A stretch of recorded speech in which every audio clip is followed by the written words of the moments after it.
कभी सोचा है कि तारीख की सबसे बड़ी इंसानों की तलाश में से एक का राज कैसे खुला? एक बहुत ही मामूली सी छोटी सी बात से। ये कहानी बिल्कुल वैसी ही है। ये बताती है कि कभी-कभी बड़े-बड़े राजों के जवाब बहुत ही अजीब, गैर मुतवक्के जगहों पर मिल जाते हैं। तो सवाल यही है कि आखिर एक पसंदीदा खाना कैसे एक बहुत बड़ी तलाश का हल बन गया। ये कोई मामूली सवाल नहीं था। दुनिया की सबसे ताकतवर इंटेलिजेंस एजेंसियां महीनों तक इसी में उलझी रहीं।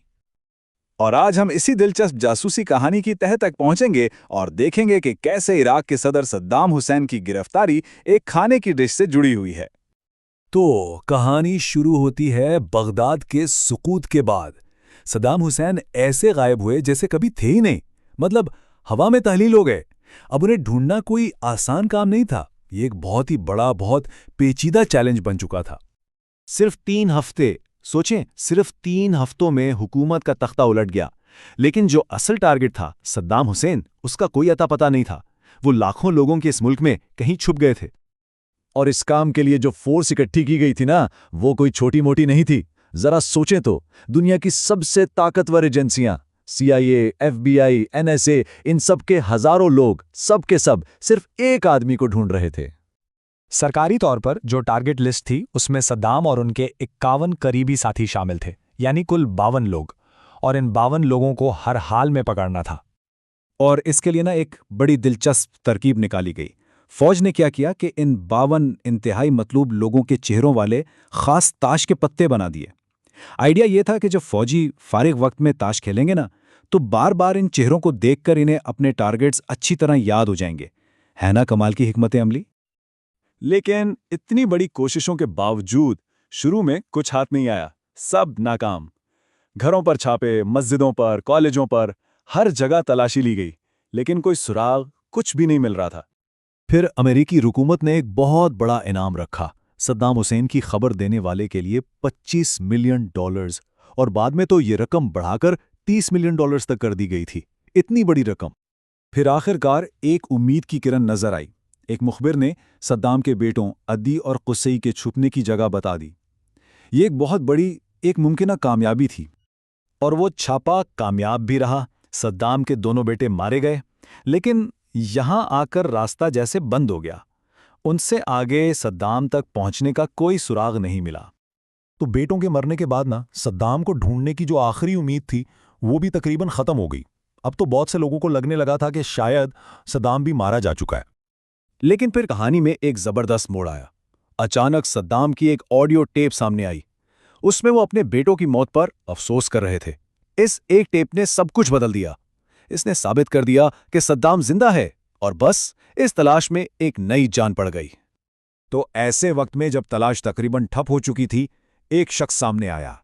डिफेंस इंटेलिजेंस एजेंसी का एक सार्जेंट था, एरिक मैडॉक्स। उसने कहा, हमें कुछ अलग सोचना होगा, और उसने एक बिल्कुल नई हिकमत अमली सामने रखी। मैडॉक्स का कहना था कि देखो, हम बड़े बड़े सियासतदानों के पीछे भाग रहे हैं। उनकी ताकत तो सद्दाम से थी, लेकिन सद्दाम को उस वक्त किसकी जरूरत होगी? अपने जाती मुहाफिजों की। वो छोटा सा वफादार हल्का जो उसकी हिफाजत कर रहा है। असल चाबी वो लोग हैं। और बस यहां से शुरू होती है असल जासूसी की कहानी। मैडॉक्स ने अपनी पूरी तवज्जो सद्दाम के आबाई शहर तकरीत और ख़ास तौर पर एक बॉडीगार्ड पर लगा दी। तहकीकात के दौरान एक पुराने नौकर से बात हुई।